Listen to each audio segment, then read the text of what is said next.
My 41st birthday is tomorrow. What a blessing. What a blessing 40 has been and is.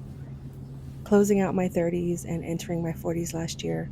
Honestly, I was ready for a brand new start. My 30s were great. Not the best, but I'm grateful for the lessons, the experiences, and honestly, no regrets for the decisions that I made. Going into my 40s, I knew that it was time to grow up. And grow up is in quotes. But in what sense?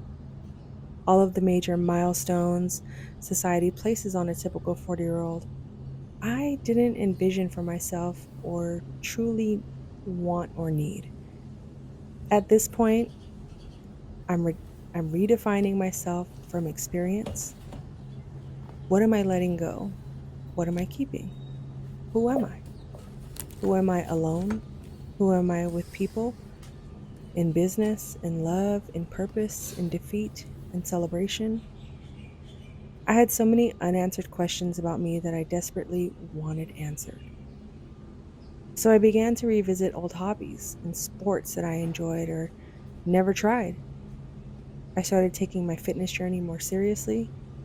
I stopped giving so much time to work and business so I could hear myself, find God, invest more time in the relationships I had neglected, the one with myself included.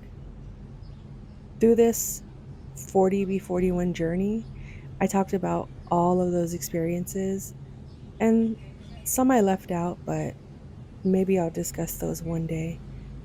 But for now, going through the quote unquote fire to find peace of mind, to love myself again, to care about life, to trust myself, rebuild my faith, and really learn what it means to know the Lord, to put God first, to accept Jesus Christ as my Lord and Savior. And not in the way I was taught in school, in church, or even with family, but reestablishing my relationship with the Lord like I would a new friend.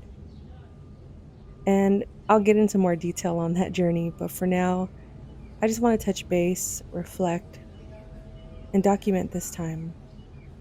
So, before I close out this vlog in year 40, here are 3 highlights, 3 lowlights, and 3 changes I want to share with you all. And I truly hope that this vlog, other vlogs from the past, present, and future have brought value to your life, kept you entertained, or at the very least, uplifted you in times of darkness. We are all on our way, but it starts with choosing you, yourself, daily, even when it seems impossible or far fetched. Okay? So let me get into these 3 highlights, lowlights, and changes, and we'll take it from there. All right. So, year 40, I want to say 3 highlights I definitely will keep close to me and take with me until, every day. Is definitely number one, going to Tokyo. I went to Tokyo for my 40th birthday last year, and it was unexpected. It was unplanned. It was very last minute, and it was so far out of my comfort zone in the sense that I didn't think I was worthy of that. I didn't think it was possible. It felt like I was asking for too much. And when I did it, when we went and we came back home, my whole attitude about life and my worth just shifted because something I thought was so far fetched became a reality almost overnight, down to getting upgraded, getting a bigger room, just everything was seamless. So it really just shifted my perspective on asking for what you need and what you want, because it will come to you. But are you ready and are you prepared for that blessing? And I just tried to remain as present as possible during that trip and taking a lot of those principles back, home with me when I came back home. So definitely going to Tokyo. And if you ever have the opportunity to travel to your dream place, whether it's Tokyo or anywhere in the world or in this country, I say do it. Find a way, even if it seems costly, just put it out there, pray on it, pray on it, pray on it, and I think it'll happen in one way, shape, or form. It may not look obvious or be the way that you envisioned, but are you going to be happy when it happens either way? So that was my first highlight. My second highlight from turning 40 is definitely, and this technically could have been number one, but it took me some time to get here, and that's finding the Lord again. Like I said, I will share my journey with finding God, believing in the word again, rebuilding my faith and trust in God, because I feel like that testimony of mine is, it needs to be a separate conversation, but at the same time, I want to encourage anyone that's on their journey of finding the Lord again or wanting to believe on a deeper level. It doesn't have to look the way that society tells us it needs to look. You don't have to read the Bible from beginning to end. You don't have to even go to church. Just imagine God is like a brand new friend, or you're starting at a new school and you introduce yourself to someone and you just start talking. Just start talking. Let the things out that are on your heart come out. But instead of this being a stranger, it's someone that already knows you, and you're just having that open dialogue.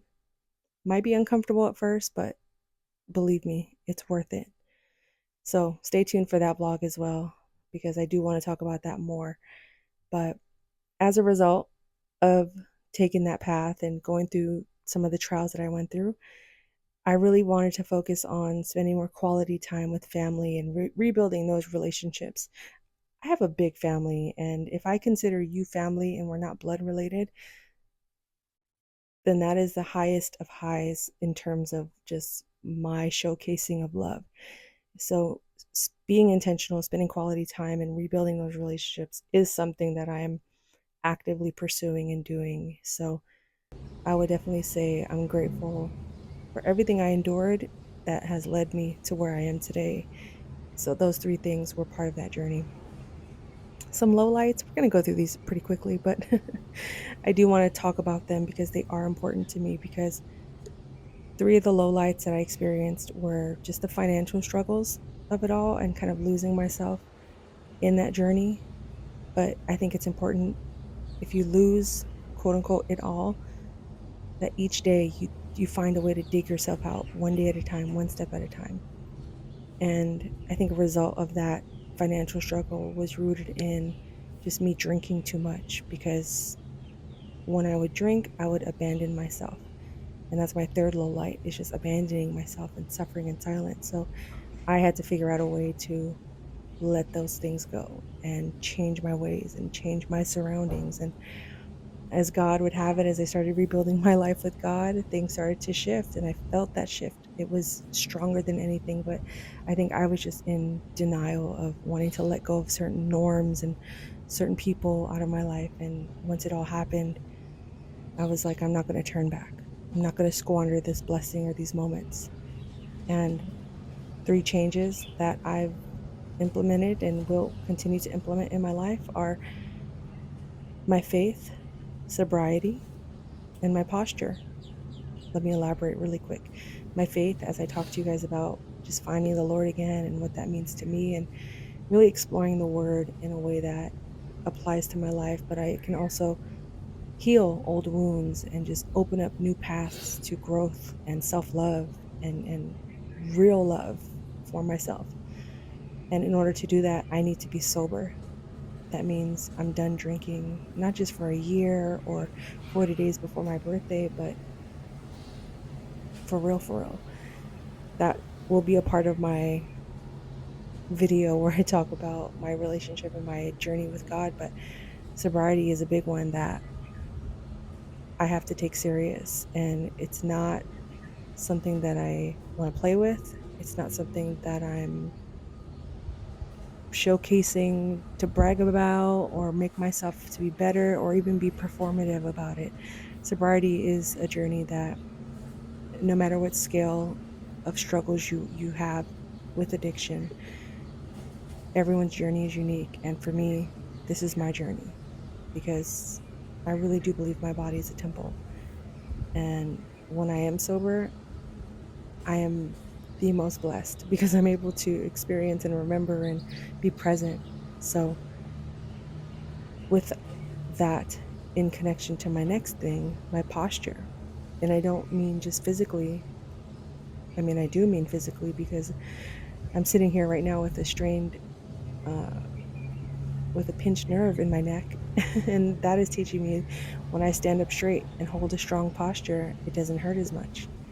So I'm taking that as a lesson to, one, let go of my stubborn ways, not be lazy, have more self belief, fix my attitude, fix my position, my point of view, and taking those three changes into my life on a daily basis as a constant reminder to be better and do better, not just for myself, but for those around me, for those around the world that I can impact. So this is just the beginning, but also just to wrap up year 40. What a blessing. I love y'all. Thank y'all for watching, supporting, showing love. Please leave a comment if you've made it this far. We're having a good time. I'm having fun. And definitely more vlogs to come. Posting every day is a task, so I will scale it back a little bit, but definitely stay tuned for more vlogs. I'm holding myself accountable. I'm keeping myself in check, intact, and keeping my promises to myself that I made, because I'm worth it. I am special. I am loving. I am caring. And when I am those things, I am able to be creative. I'm able to produce better content, show up, and just share my journey. And if you want to be on a video, collaborate, let's talk. I'm open to it. Okay, guys? But again, I love you guys. And remember, you are enough and you are doing enough. Okay? Life is a blessings. Life is a blessing. But yes, life is a blessings.